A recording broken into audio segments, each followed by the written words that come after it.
Film की शुरुआत में हम एक ग्रुप ऑफ एनिमल्स को देखते हैं जिनमें बहुत तरह के जानवर मौजूद थे और उनमें से कोई भी एक दूसरे को नुकसान नहीं पहुंचाता था। दरअसल एक समय पर उनके जंगल में बाढ़ आने के कारण उन्हें वो जगह छोड़नी पड़ी थी और तब से ही वो एक बड़े से शिप में समुद्र से होते हुए किसी बेहतर जमीन की तलाश में भटक रहे होते हैं। पर महीनों बीतने के बाद भी अब तक उन्हें कोई आइलैंड या जंगल नजर नहीं आया था। वहाँ सभी जानवर अपना जीवन गुजारने के लिए सादे भोजन पर निर्भर थे, जिसे बनाने की जिम्मेदारी डेव नाम के एक नेस्ट्रियन पर थी, जिसमें हेजल नाम की एक ग्रिम भी उसकी मदद करती थी। लेकिन इतने महीने बीतने के कारण अब फूड की शॉर्टेज होने लगी थी, जिससे सभी सिर्फ कुछ ही दिन और सरवाइव कर सकते थे। पर डेव ये बात अपने लीडर लेनी को नहीं बता सकता था, क्योंकि उसे डर था कि लेनी ये जानने के बाद उसे बुरी तरह से पनिश भी कर सकता है। दूसरी ओर हम डेव के सन फिनी और हेजल की डॉटर लिया को देखते हैं, जो शिप के ऊपर मौजूद होते हैं और मस्ती के लिए ग्लाइडर तैयार करके उससे समुद्र की सैर करने की कोशिश करते हैं। पर वो ग्लाइडर टूटने के कारण वो दोनों सभी एनिमल्स के बीच आ गिरते हैं, जिससे उनका खाना बर्बाद हो जाता है। इसलिए डेव और हेजल उनकी नादानी के लिए उन्हें डांट लगाते हैं और पनिशमेंट के तौर पर उन्हें रात भर क्रोज नेस्ट में ही रहने का ऑर्डर देते हैं। पर फिनी को वहाँ बहुत अच्छा लगता है। वहाँ लिया को भूख लगने लगती है, इसलिए वो चुपके से फूड स्टोर से कुछ खाना लेने जाने का तय करती है और नोआ को भी अपने साथ चलने के लिए कन्विंस कर लेती है। इसलिए वो अपनी जगह अपनी डमीज बनाकर वहाँ रख देती हैं और चुपके से फूड स्टोर में घुस जाते हैं। पर उतने में डेव और हेजल के वहाँ आने से उन्हें छुपना पड़ता है। वहाँ डेव हेजल को वहाँ मौजूद फूड कंटेनर्स को दिखाकर बताता है कि अब हमारे पास केवल 5 दिन के लिए ही खाना बचा है, जिस बात से उनके अलावा वहाँ के सभी जानवर अनजान थे। पर वहीं डेव की गलती से वहाँ मौजूद बहुत से फूड कंटेनर समुद्र में गिर जाते हैं और उसके साथ ही फिनी और लिया भी समुद्र में आ गिरती हैं और पीछे छूट जाती हैं। पर डेव और हेजल को उस समय इस बात का पता नहीं चलता और डेव ये सोचकर रोने लगता है कि खाने के बारे में अब वो बाकी एनिमल्स को क्या जवाब देगा। वहीं फिनी और लिया रात भर एक टेम्पररी राफ्ट के सहारे बहाव की दिशा में बढ़ रहे होते हैं, पर अब उन्हें बहुत ज्यादा भूख लगने लगी थी। इसलिए फिनी अपने जुगाड़ के लिए एक फिशिंग रॉड को बनाता है, जिसमें एक जेलीफिश फंस जाती है और वो बात भी कर सकती थी। फिनी को वो बहुत क्यूट लगती है, इसलिए वो लिया को उसे खाने से मना कर देता है और उसे अपने साथ पेट की तरह रखने का फैसला करता है। इधर डेव थोड़े बहुत खाने के साथ पूरी कोशिश करता है कि सभी जानवर कम खाना खाएं, ताकि वो उतने में ही ज्यादा एनिमल्स को फूड सर्व कर सके। तभी समुद्री तूफान के कारण उनका सिर हिलने लगता है, जिससे डेव और हेजल को फिनी और लिया का ख्याल आता है। पर ऊपर जाकर देखने पर उन्हें पता चल जाता है कि वो वहाँ मौजूद नहीं थे। इधर फिनी और लिया भी भयानक तूफान में फंस चुके थे, जिससे वो अलग हो जाते हैं। पर तभी फिनी के पीछे कुछ नेस्टियन पड़ जाते हैं, जो उसके बहुत कोशिश के बाद भी उसे पकड़ लेते हैं। इधर लिया की जब आँख खुलती है तो वो खुद को लैंड पर पाकर बहुत खुश होती है और वहीं कुछ दूरी पर उसे जेलीफिश भी मिल जाती है। पर वो फिनी के ना मिलने से हैरान होते हैं। दूसरी ओर फिनी की जब आँख खुलती है तो वो खुद को नेस्टियन की एक कॉलोनी में पाता है, जहाँ वहाँ का चीफ क्लाइड उसे बताता है कि ये जगह नेस्टियन के लिए सबसे सुरक्षित है और बाहरी दुनिया और उसके खतरों से बिल्कुल आइसोलेटेड है। दरअसल बहुत समय पहले उनकी क्वीन ने सभी नेस्टियन को बाहरी दुनिया से सेफ रखने के लिए ये कॉलोनी बनाई थी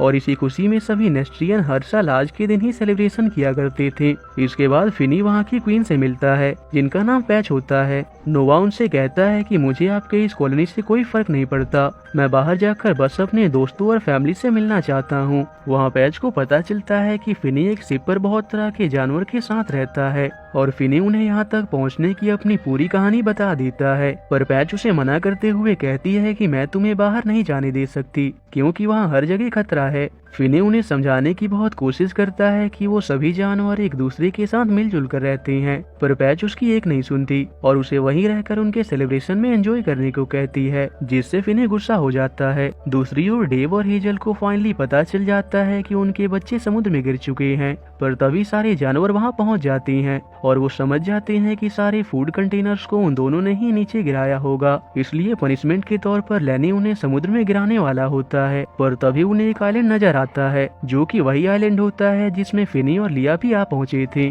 महीनों बाद फाइनली लैंड को देखकर वो बहुत खुश होती हैं और उन दोनों को छोड़कर उस आइलैंड की ओर निकल जाती हैं। वही लिया और जेली जिस दौरान फिनी की तलाश में घूम रहे होती हैं, तभी मास्क पहने कुछ नेस्टियंस उन्हें पकड़ने के लिए आ जाती हैं, पर लिया भी उन पर अटैक करके वहाँ से भागने की कोशिश करती है, पर उसका कोई फायदा नहीं होता और फाइनली वो नेस्ट्रियंस लिया को अपने डेलीरियस गैस से बेहोश करके पकड़ लेती हैं और अपने कॉलोनी की ओर लेकर जाने लगती हैं। पर जेलीफिश चाह कर भी लिया की मदद नहीं कर सकती थी, इसलिए वो उन नेस्ट्रियंस का पीछा करती है और हमें पता चलता है कि नेस्ट्रियंस की वो कॉलोनी ठीक उस आइलैंड के नीचे ही थी। वहीं सभी एनिमल्स अपने शिप से उस आइलैंड पर चले आते हैं, जहां डेव और हेजल एक टूटे हुए राफ्ट को देखकर समझ जाते हैं कि जरूर उनके बच्चे भी इसी आइलैंड पर ही होंगे और वो उन्हें ढूंढने में लग जाते हैं। वहीं नेस्ट्रियंस की कॉलोनी में उनका सेलिब्रेशन चल रहा होता है और वहीं जेलीफिश फिनी को देखती है, जहाँ जेलीफिश इशारे से फिनी को अपने पास बुलाती है। उसे वहाँ देखकर फिनी बहुत खुश होता है, पर जेलीफिश उसे बताती है कि नेस्ट्रियंस ने लिया को यहाँ कैद कर रखा है, इसलिए वो वहाँ से लिया की तलाश में निकल जाता है, जहाँ उसे 3 यंग नेस्ट्रियंस मिलते हैं। वो फिनी के कहने पर उसे उस कमरे तक पहुँचा देती हैं, जिसके अंदर लिया कैद होती है, पर वो रूम लॉक्ड होता है और फिनी के कोशिश के बाद भी उससे डोर ओपन नहीं होता। लिया उसे बताती है कि इसकी चाबी पैच के पास है, इसलिए वो उस चाबी को चुराने के लिए निकल जाता है। वहीं क्लाइड पैच को इन्फॉर्म करता है कि वाइल्ड एनिमल्स अपने शिप से इस आइलैंड पर पहुंच चुके हैं, जिससे पैच सभी नेस्ट्रियंस को अलर्ट कर देती है कि बाहर वाइल्ड एनिमल्स घूम रहे हैं जिनसे हम सबको खतरा है, इसलिए कोई भी कॉलोनी से बाहर नहीं निकलेगा और वो सेलिब्रेशन को बंद कराकर वहाँ से चली जाती है। दूसरी ओर फिनी और लिया की तलाश करते समय डेव और हेजल को वो जेलीफिश मिलती है, जो उन्हें पहचान जाती है और उन्हें बताती है कि उन नेस्ट्रियंस ने लिया को कैद कर रखा है, जिससे हेजल को एक आइडिया आता है। इधर पैच जिस दौरान सो रही होती है तब फिनी उससे चाबी चुराने की कोशिश करता है। फाइनली उसे चाबी मिल तो जाती है, लेकिन सही समय पर पैच नींद से जाग जाती है और वो सारे गार्ड्स को अलर्ट कर देती है,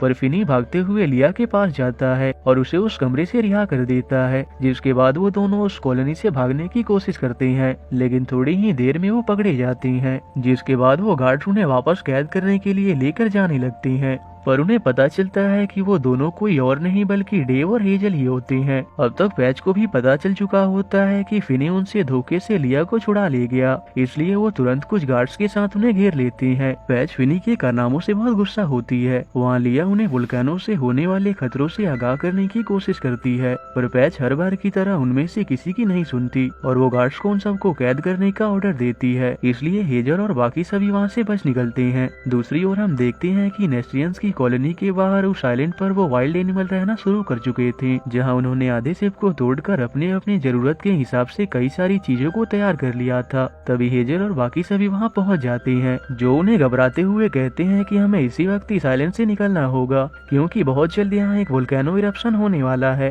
पर लैनी उनकी बातों पर यकीन नहीं करता, लेकिन उतने में उस आइलैंड पर मौजूद वो वोल्केनो इरप्ट होना शुरू हो जाता है, जिससे सभी एनिमल्स डर कर इधर उधर भागने लगते हैं। वहीं वोल्केनो इरप्शन से नेस्ट्रियंस की कॉलोनी भी टूटना शुरू हो चुकी थी, जिससे पैच बहुत हैरान हो जाती है और सभी नेस्ट्रियंस को उस कॉलोनी को खाली करने को कहती है। पर अब तक उनकी कॉलोनी का मेन एग्जिट डोर ब्लॉक हो चुका था, इसलिए वो इमरजेंसी में बीच के रास्ते से होकर निकलने को कहती है और सभी नेस्ट्रियंस तुरंत वहाँ से निकल जाती हैं। पर पैच वहीं फंस जाती है। भागते हुए वो नेस्ट्रियंस अपने कॉलोनी से बाहर आ जाती हैं, जहाँ पैच के ऑर्डर के अनुसार क्लाइड सभी नेस्ट्रियंस को बीच की तरह बढ़ते रहने को कहता है, पर क्योंकि वाइल्ड एनिमल्स ने अपने आधे शिप को तोड़ दिया था, इसलिए वो वहाँ से कहीं नहीं जा सकते थे।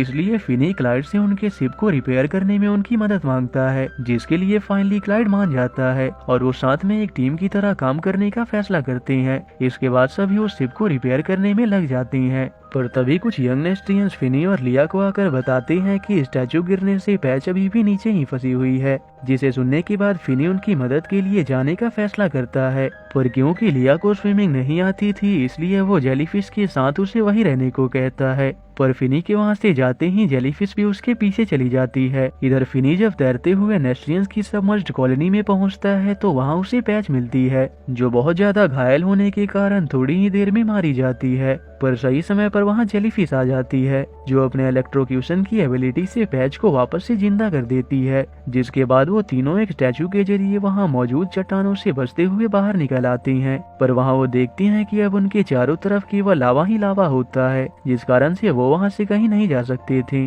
वहीं बाकी के नेस्ट्रियंस और वाइल्ड एनिमल्स ने मिलकर उस शिप को रिपेयर कर लिया होता है और वो वहाँ से निकलने वाले होते हैं। पर फिनी के वहाँ ना होने से डेव और हेजल उसे ढूंढने निकल जाते हैं। पर तभी लिया को एक आइडिया आता है और वो एक ग्लाइडर के जरिए फिनी के सिग्नल का पीछा करते हुए उन तक पहुंच जाती है और फिनी जेलीफिश और पैच को अपने साथ वहां से लेकर निकल जाती है। तभी हेजल और डेव उन्हें देख लेते हैं, पर उनके ग्लाइडर में आग लगने से वो खुद भी बड़ी मुश्किल से शिप तक पहुंच पाते हैं। पर फाइनली डेव और हेजल भी किसी तरह से सेफली शिप तक पहुंच जाते हैं, जिसके बाद सभी नेस्ट्रियंस एक साथ अपने सूट से डेलीरियस गैस रिलीज करते हैं, जिससे एक हैवी प्रेशर क्रिएट होता है और वो शिप को पुश करके उस आइलैंड से बहुत दूर लेकर चला जाता है। और इस तरह से सभी अपनी जान बचाने में कामयाब रहते हैं। और इसके काफी दिनों के बाद हम देखते हैं कि सभी नेस्ट्रियंस ने मिलकर पूरे शिप को अपग्रेड कर लिया था, जिसमें हर चीज अवेलेबल थी और अब वो खाने में भी सी फूड कंज्यूम किया करते थे। तभी वहाँ वो डब आ जाता है, जिसे वाइल्ड एनिमल्स ने बहुत पहले लैंड की तलाश में भेजा था और फाइनली उसे रहने लायक जगह भी मिल चुकी थी। पर अब उन्हें उस शिप में रहना बहुत अच्छा लगने लगा था, इसलिए वो कुछ और समय तक उसी शिप में रहने का फैसला करते हैं और सभी इससे बहुत खुश होती हैं। और इसी के साथ ये मूवी यही एंड हो जाती है। तो अगर आपको ये वीडियो अच्छा लगा हो तो इसे लाइक करें और ऐसे ही और मूवीज के लिए इस चैनल को सब्सक्राइब करें।